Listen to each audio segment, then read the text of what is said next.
ইমাম মুসলিম রহমতুল্লাহ আলাইহিকে হাদিসের নির্ভরযোগ্য মনীষী বলা হয়। তার বংশ পরম্পরা আরবের বিখ্যাত বংশ কোরাইশের সঙ্গে যুক্ত বলে তাঁকেও কোরাইশি বলা হয়। তার অন্যান্য সংকলনের মধ্যে সহিহ মুসলিম হল সবচেয়ে প্রসিদ্ধ ও গ্রহণযোগ্য। মুসলিম হাদিস বিশারদদের সর্বসম্মতিক্রমে কোরআন মাজিদের পর পৃথিবীর বুকে বিশুদ্ধতম দ্বিতীয় গ্রন্থ হল সহিহ মুসলিম। শক্তিশালী পরিকল্পনার পাশাপাশি অত্যন্ত যত্নের সাথে গুছিয়ে ইমাম মুসলিম তৈরি করেছিলেন এই সংকলনটি। এই কাজটি করতে তার সময় লেগেছে প্রায় ১৫ বছর। আবু আলী নাস্তাবুরি বলেন, আসমানের নিচে ইলমে হাদিস সংক্রান্ত ইমাম মুসলিমের কিতাব অপেক্ষা বিশুদ্ধতম কোনো কিতাব নেই। ইমাম মুসলিম রহমতুল্লাহ আলাইহে ২১৮ হিজরিতে মাত্র ১৪ বছর বয়সে ইলমুল হাদিসের শিক্ষার সূচনা করেন। ইমাম মুসলিম রহমতুল্লাহ আলাইহে জন্মস্থান নিশাপুরের বিখ্যাত মুহাদ্দিসদের নিকট থেকে হাদিস সংগ্রহ করেন। তারপর তিনি তৎকালীন ইলমুল হাদিসের সব কেন্দ্রেই ইলম অর্জন করতে সফর করেন। হাদিসের এক বিশাল ভাণ্ডার আত্মস্থ করেন। তিনি একাধিকবার বাগদাদ সফর করেছেন। সেখানে প্রসিদ্ধ মুহাদ্দিসগণের নিকট থেকে গভীর ইলম অর্জন করেন। ইমাম মুসলিম রহমতুল্লাহ আলাইহে সর্বশেষ বাগদাদ সফর করেন ২৫৯ হিজরিতে। ২১১ জন বিশিষ্ট মুহাদ্দিসের কাছ থেকে ইলমুল হাদিসের শিক্ষা গ্রহণ করেন এবং হাদিস সংগ্রহের কাজ করেন। ইমাম বুখারী রহমতুল্লাহ আলাইহি ছিলেন ইমাম মুসলিম রহমতুল্লাহ আলাইহের ওস্তাদ। অনন্য প্রতিভা ও অপূর্ব চরিত্র মাধুর্যের কারণে অল্প বয়সেই ইমাম মুসলিম রহমতুল্লাহ আলাইহি ওস্তাদদের মন জয় করে নেন। তার যুগের হাদিস বিষয়ক যুগশ্রেষ্ঠ ইমাম ও হাদিস বিশারদগণের নিকট থেকে একাগ্র চিত্তে হাদিস সংগ্রহ করেন তিনি। তাদের মুখ নিঃসৃত হাদিসগুলো গভীর মনোযোগের সাথে শ্রবণ করেছেন ইমাম মুসলিম রহমতুল্লাহ আলাইহি এবং সেগুলো লিপিবদ্ধও করেছেন। হাদিস লেখা শেষ হলে তিনি সহপাঠীদের মজলিসে হাদিসগুলো পুনরায় আলোচনা করতেন। এভাবে তিনি অতি অল্প বয়সে ইলমে হাদিসের পাণ্ডিত্য ও অসাধারণ জ্ঞান অর্জন করেন। বিশ্বের সকল হাদিস বিশারদ তাকে এই বিষয়ে একজন শ্রেষ্ঠ ইমাম বলে ঐক্যমত পোষণ করেন। মুহাদ্দিসগণ শিরোমণি ইমাম বুখারী রহমতুল্লাহ আলাইহি যখন নিশাপুরে উপস্থিত হন, তখন তার আশ্চর্যজনক প্রতিভার খবর পেয়ে বহু হাদিস শিক্ষা অনুরাগী ও ভক্তবৃন্দ ভিড় করতে থাকেন। ইমাম মুসলিম রহমতুল্লাহ আলাইহি ইমাম বুখারীর শিষ্যত্ব গ্রহণ করে তার থেকে ইলমে হাদিসের অসাধারণ জ্ঞান অর্জন করেন। ইমাম বুখারী রহমতুল্লাহ আলাইহি হাদিসের দরজ দিতে শুরু করলে অন্যান্য মুহাদ্দিসগণের শিক্ষার্থীরাও সেখানে যোগ দিতে শুরু করেন, যার কারণে সেই সব মুহাদ্দিসগণরা ইমাম বুখারীর সাথে হিংসা বিদ্বেষ পোষণ করতে থাকেন। একবার ইমাম বুখারী এবং ইমাম জুহরি রহমতুল্লাহ আলাইহির মাঝে খালকে কোরআন সম্পর্কিত মাসালা ভিন্নমত পোষণ করেন। তখন ইমাম জুহরি রহমতুল্লাহ আলাইহি ইমাম বুখারীর বিরুদ্ধে জনগণকে বিভ্রান্ত এবং দ্বিধাবিভক্ত করে ইমাম বুখারীর হাদিসের দরসে যেতে নিষেধ করেন। ইমাম মুসলিম রহমতুল্লাহ আলাইহি এবং আহমদ সালাম ব্যতীত অধিকাংশ লোক ইমাম বুখারীর সাথে সম্পর্ক ছিন্ন করে দেন। ইমাম জুহরির নিকট এই সংবাদ পৌঁছলে তিনি ঘোষণা করেন, যে ব্যক্তি কোরআনের শব্দ সৃষ্ট বলে মাসআলা দেন এবং ইমাম বুখারীর সাথে একমত পোষণ করেন, তিনি যেন আমার হাদিসের দরজ থেকে চলে যান। এই ঘোষণার সাথে সাথে ইমাম মুসলিম রহমতুল্লাহ আলাইহি অত্যন্ত মনক্ষুণ্ণ হন। সাথে সাথে হাদিসের মজলিস থেকে উঠে যান। এমনকি ইমাম জুহরির নিকট থেকে শোনা হাদিসের লিখিত কপিগুলো রেখে যান এবং তার সূত্রে বর্ণিত হাদিস সম্পূর্ণরূপে ত্যাগ করেন। অবশ্য ইমাম বুখারী রহমতুল্লাহ আলাইহি ইমাম জুহরি রহমতুল্লাহ আলাইহি থেকে বর্ণিত হাদিস সহিহ গ্রন্থ বুখারী শরীফ এবং অন্যান্য হাদিস গ্রন্থে বর্ণনা করেছেন।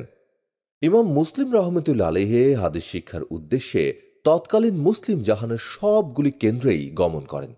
ইমাম মুসলিম রহমতুল্লাহ আলাইহি যাদের নিকট থেকে হাদিস সংগ্রহ করেন তাদের মধ্যে অন্যতম হল ইয়াহুইয়া আত-তামিমি আন-নাইসাবুরি রহমতুল্লাহ আলাইহি, আল-কানেবী রহমতুল্লাহ আলাইহি, আহমদ ইবনে ইউনুস রহমতুল্লাহ আলাইহি, সাইদ ইবনে মনসুর রহমতুল্লাহ আলাইহি, আউন ইবনে সাল্লাম রহমতুল্লাহ আলাইহি, আহমদ ইবনে হাম্বল রহমতুল্লাহ আলাইহি। এ সকল প্রখ্যাত হাদিসবিদ ছাড়াও আরও অনেকের নিকট থেকেই ইমাম মুসলিম রহমতুল্লাহ আলাইহি হাদিসের পাঠ গ্রহণ করেন। এছাড়া ইমাম শাফি রহমতুল্লাহ আলাইহির ছাত্র হারমালা রহমতুল্লা আলাইহি এবং প্রখ্যাত মুহাদ্দিস ইসহাক ইবনে রাহুইয়ার নিকট থেকেও তিনি হাদিস শ্রবণ করেন। ইমাম মুসলিম রহমতুল্লা আলাইহি একাধিকবার বাগদাদ সফর করেন। তার সর্বশেষ বাগদাদ সফর ছিল হিজরি 259 সনে। তিনি বাগদাদের হাদিস বিশারদদের নিকট থেকে অনেক বিশুদ্ধ হাদিস শ্রবণ ও বর্ণনা করেছেন। হাদিস শাস্ত্রের হাফেজ আহমেদ ইবনে সালাম রহমতুল্লা আলাইহি বলেন, আমি আবু জুরা এবং আবু হাতিমকে তাদের যুগের অন্যান্য মাশায়েখের ওপর হাদিসের বিশুদ্ধতা নির্ণয়ের ক্ষেত্রে ইমাম মুসলিম রহমতুল্লা আলাইহিকে প্রাধান্য দিতে দেখেছি। মুহাদ্দিস ইসহাক ইবনে মনসুর রহমতুল্লা আলাইহি বলেন, হে ইমাম মুসলিম, যতদিন আল্লাহ সুবহানাহু ওয়া তাআলা আপনাকে জীবিত রাখবেন ততদিন মুসলমানরা আপনার কল্যাণ থেকে বঞ্চিত হবে না। আল্লামা বাগদাদি রহমতুল্লা আলাইহি বলেন, ইমাম মুসলিম হচ্ছেন হাদিসের হাফেজদের মধ্যে অন্যতম একজন ইমাম এবং সহিহ হাদিস গ্রন্থের প্রণেতা। আবু আমর মোহাম্মদ ইবনে হামদ আল হিরি বলেন, আমি আবুল আব্বাস ইবনে ওকদাহ রহমতুল্লা আলাইহিকে মোহাম্মদ ইবনে ইসমাইল আল বুখারি এবং মুসলিম ইবনে হাসান নিশাপুরি মনীষীদ্বয়ের ব্যাপারে জিজ্ঞেস করেছিলাম, এ দুজনের মধ্যে বড় আলেমকে? উত্তরে তিনি বলেছিলেন, উভয়ই সমমানের বিজ্ঞ আলেম। আমি এভাবে একাধিকবার জিজ্ঞেস করেছি, তিনি বরাবরই একই উত্তর দিয়েছেন। ইমাম নববী রহমতুল্লা আলাইহি বলেন, ইমাম মুসলিম রহমতুল্লা আলাইহি হাদিস জগতের অন্যতম এমনই এক মহান ব্যক্তিত্ব, যিনি হাদিসের হাফেজ, নির্ভরযোগ্য বিশ্বস্ত রাবি, বিভিন্ন শহরে হাদিস অন্বেষণে ভ্রমণকারী এবং ঐক্যমতে হাদিস জগতের অগ্রগামী ব্যক্তি। ইমাম আবু বকর আল জারুদি রহমতুল্লা আলাইহি বলেন, ইমাম মুসলিম আমাদের নিকট হাদিস বর্ণনা করেছেন এবং তিনি হাদিস শাস্ত্রের মহাজ্ঞানী। বসরার প্রসিদ্ধ মুহাদ্দিস মোহাম্মদ ইবনে বাশশার রহমতুল্লা আলাইহি বলেছেন, পৃথিবীতে হাদিসের হাফিজ 4 ব্যক্তি, রায়নগরীতে আবু জুরাহ, নিশাপুরে ইমাম মুসলিম, শাকরকন্দে আবদুল্লাহ আদ-দারামি, বুখারাতে ইমাম মোহাম্মদ ইবনে ইসমাইল আল বুখারি। হাফেজ আবু বকর রহমতুল্লা আলাইহি ও ইমাম আবু হাতেম রহমতুল্লা আলাইহিও একই কথা বলেছেন। মুসলিম ইবনে কাসিম রহমতুল্লা আলাইহি বলেছেন, ইমাম মুসলিম ছিলেন অত্যন্ত নির্ভরযোগ্য উচ্চ মর্যাদার অধিকারী একজন ইমাম। আল্লামা ইবনে খালদুন বলেন, ইমাম মুসলিম রহমতুল্লা আলাইহি ছিলেন একজন হাদিসের হাফেজ এবং সর্ববিশুদ্ধ হাদিস গ্রন্থের প্রণেতা। হাফেজ ইবনুল আরকাম রহমতুল্লা আলাইহি বলেন, নিশাপুর শহরে 3 জন হাদিস বিশারদের জন্ম হয়েছে। তারা হলেন মোহাম্মদ ইয়াহিয়া, মুসলিম ইবনুল হাজ্জাজ এবং ইব্রাহিম ইবনে আবি তালিব। ইমাম আবু হাতিম রহমতুল্লা আলাইহি বলেন, আমি রায়নগরে ইমাম মুসলিম থেকে হাদিস লিপিবদ্ধ করেছি।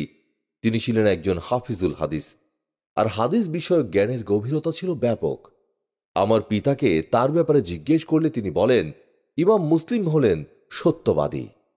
ইমাম মুসলিম সম্পর্কে ইমাম মুসলিমের ওস্তাদ মোহাম্মদ ইবনে আবদিল রহমতুল্লা আলাইহি বলেন, ইমাম মুসলিম রহমতুল্লা আলাইহি হলেন মানব জাতির অন্যতম আলেম এবং ইলমে হাদিসের সংরক্ষণকারী। আমি তার গুণাবলী ছাড়া অন্য কিছুই জানি না। ইমাম মুসলিম রহমতুল্লা আলাইহি ছিলেন অত্যন্ত তাকওয়াবান এবং বিনয়ী এক বিরল মহামানব। তিনি কোনোদিন কারো গীবত করেননি, কাউকে গালি দেননি, কারো সাথে খারাপ আচরণ করেননি। তিনি অত্যন্ত বিনয়ী প্রকৃতির ছিলেন, কখনো কারো সাথে রাগ করেননি।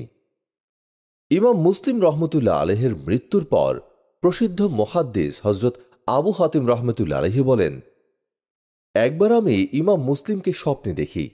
সালাম কালামের পরে জিজ্ঞেস করি, আল্লাহ সুবহানাহু ওয়া তাআলা আপনার সাথে কেমন আচরণ করেছেন? তিনি বলেন, রাব্বুল আলামিন আমার জন্য বেহেশতের দরজা উন্মুক্ত করে দিয়েছেন। এছাড়াও ইমাম মুসলিম রহমতুল্লাহ আলাইহির মৃত্যুর পর মুহাদ্দিস আবু আলী আজ-জাগুনি রহমতুল্লাহ আলাইহি বলেন, একবার আমি ইমাম মুসলিমকে স্বপ্নে জিজ্ঞেস করি, আপনি কিভাবে মুক্তি পেয়েছেন? তখন তিনি মুসলিম শরীফের কিছু হাদিস দেখিয়ে বললেন, এই হাদিসগুলোর বদৌলতে নাজাত পেয়েছি। ইমাম মুসলিম রহমতুল্লাহ আলাইহি নিজেই তার গ্রন্থ সম্পর্কে বলেন, আমি সরাসরি ওস্তাদদের নিকট থেকে শ্রুত 3 লক্ষ হাদিস হতে বছরের পর বছর গবেষণা ও যাচাই বাছাই করে আমার এই গ্রন্থখানা লিপিবদ্ধ করেছি। ইমাম মুসলিম রহমতুল্লাহ আলাইহির এই দীর্ঘদিনের সফর সঙ্গী প্রসিদ্ধ মুহাদ্দিস আহমদ ইবনে সালামা রহমতুল্লা আলহি বলেন, সুদীর্ঘ 15 বছর অক্লান্ত পরিশ্রম, সাধনা ও গভীর গবেষণা করে সহিহ মুসলিম গ্রন্থটি লিপিবদ্ধ করেন। আমি নিজেও তাকে সংকলনে সাহায্য করেছি। পুনরুল্লেখ সহ মোট 12,000 হাদিস আছে, আর পুনরুল্লেখ ব্যতীত 4,000 হাদিস আছে। ইমাম মুসলিম মূলত শ্রুত লক্ষ লক্ষ হাদিস থেকে সামান্য হাদিস বর্ণনা করেছেন মুসলিম শরীফে। সুদীর্ঘ 15 বছর সর্বাধিক সতর্কতা অবলম্বন করে, বিশেষত সনদের সূক্ষ্মাতিসূক্ষ্ম বিচার বিশ্লেষণ করে সহিহ হাদিসগুলো নির্বাচন করেন। এই ক্ষেত্রে তিনি নিজেই বলেন, আমি আমার গ্রন্থে সহিহভাবে প্রমাণ ব্যতীত যেমন কিছু সন্নিবেশ করিনি, তেমনি প্রমাণ ছাড়া কিছু বাদও দেইনি। সহিহ মুসলিম শরীফ কোরআনের পর বিশুদ্ধতম শ্রেষ্ঠ গ্রন্থ। ইবনে মান্দাহ রহমতুল্লা আলহি বলেন, আমি হাদিস বিশারদ আলী ইবনে আলী আর নিশাপুরী রহমতুল্লা আলহিকে বলতে শুনেছি, হাদিস শাস্ত্রে মুসলিম ইবনে হাজ্জাজের কিতাব থেকে বিশুদ্ধ কোনো কিতাব আসমানের নিচে নেই। ইমাম মুসলিম রহমতুল্লা আলহি তার সহিহ গ্রন্থের বিশুদ্ধতা খুব দৃঢ়তার সাথে দাবি করে বলেন, হাদিস বিশারদগণ যদি 200 বছর হাদিস ঘোষণা করতে থাকেন, তবুও তাদেরকে অবশ্যই এই বিশুদ্ধ সনদযুক্ত গ্রন্থের উপর নির্ভর করতে হবে। তার এ দাবির যথার্থতায় পরবর্তী হাদিস বিশারদগণ একমত প্রকাশ করেছেন। আর এ কথাও বাস্তব সত্য যে আজ প্রায় 1100 বছরের অধিক সময় অতিবাহিত হলেও সহিহ মুসলিমের সমপর্যায়ের অথবা এ থেকে উন্নত মর্যাদা সম্পন্ন হাদিসের কোনো গ্রন্থ প্রণয়ন হয়নি। সহিহ সনদে প্রাপ্য হাদিস শাস্ত্রের জগতে বিশ্ব মানবকে নির্ভেজালভাবে রাসূল পাক সাল্লাল্লাহু আলাইহি সাল্লামের হাদিসের আলোয় আলোকিত করেছেন, যা কিয়ামত পর্যন্ত হাদিসের জ্ঞান পিপাসুদের বিশুদ্ধতা, পরিচ্ছন্নতা ও সৌন্দর্যতা বজায় থাকবে। ইমাম মুসলিম রহমতুল্লা আলাইহি তার হাদিস সংকলনের মানহাজ অনুসৃত নীতিমালার মানদণ্ডে হাদিসের বিশুদ্ধতা ও এর নিষ্ঠতা সম্পর্কে ব্যাপক গবেষণা যাচাই বাছাই করে তারপর গ্রন্থটি চূড়ান্তভাবে প্রকাশের পূর্বে তদানীন্তন বিখ্যাত হাফেজ হাদিস বিশারদ ইমাম আবু যুহওয়া আর রাজি রহমতুল্লা আলাইহির সমীপে উপস্থাপন করেন। এ প্রসঙ্গে তিনি বলেন, আমি এই গ্রন্থটি ইমাম আবু যুহওয়া আর রাজি রহমতুল্লা আলাইহির নিকট পেশ করি। তিনি আমাকে যে যে হাদিসের সনদের দোষ ত্রুটি রয়েছে বলে ইঙ্গিত করেছেন, আমি সে হাদিস বাদ দিয়ে দিয়েছি, আর যে সকল হাদিস সম্পর্কে ত্রুটি নেই বলে স্বীকৃতি দিয়েছেন, আমি তা গ্রন্থবদ্ধ করেছি। ইমাম মুসলিম রহমতুল্লা আলাইহির সংকলিত অনেক গ্রন্থ থাকলেও সকল গ্রন্থের মধ্যে সহিহ মুসলিম গ্রন্থটি সমগ্র বিশ্বব্যাপী মুসলিম উম্মার নিকট বিশুদ্ধ হাদিস গ্রন্থ হিসেবে সর্বজন স্বীকৃত। বস্তুত এটি ইমাম সাহেবের জীবনব্যাপী সাধনা, অক্লান্ত পরিশ্রম ও সাধনার অমৃত ফল, যার স্বীকৃতি হাদিস বিশারদগণ দিয়েছেন। ইলমে হাদিসের এ মহান সাধক ইমাম মুসলিম রহমতুল্লা আলাইহির মৃত্যু সম্পর্কে ঐতিহাসিকগণ এ কৌতূহলী ঘটনা বর্ণনা করেছেন। একবার জনৈক ব্যক্তি ইমাম মুসলিম রহমতুল্লা আলাইহির নিকট হাদিস সম্পর্কে জিজ্ঞেস করছিলেন। উক্ত হাদিস সম্পর্কে ইমাম মুসলিম রহমতুল্লা আলাইহির তাৎক্ষণিক কোনো ধারণা ছিল না। এজন্য তিনি তার উত্তর না দিয়ে নিজের ঘরে ফিরে আসেন এবং স্বীয় পাণ্ডুলিপিসমূহ খুঁজতে থাকেন। এ সময়ে তার নিকট খুরমা খেজুরের টুকরি রাখা ছিল। তিনি হাদিস অনুসন্ধানের প্রতি এতই মগ্ন ছিলেন যে একটা করে খেজুর খাচ্ছিলেন আর খুঁজছিলেন। এভাবে খেজুরের ঝুড়ি খালি হয়ে যায় এবং তিনি হাদিসটিও খুঁজে পান।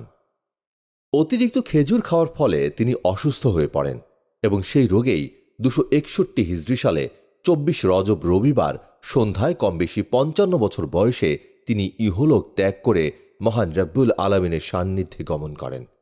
ইন্না লিল্লাহি ওয়া ইন্না ইলাইহি রাজিউন। নিশাপুরে তার দাফন সম্পন্ন হয়।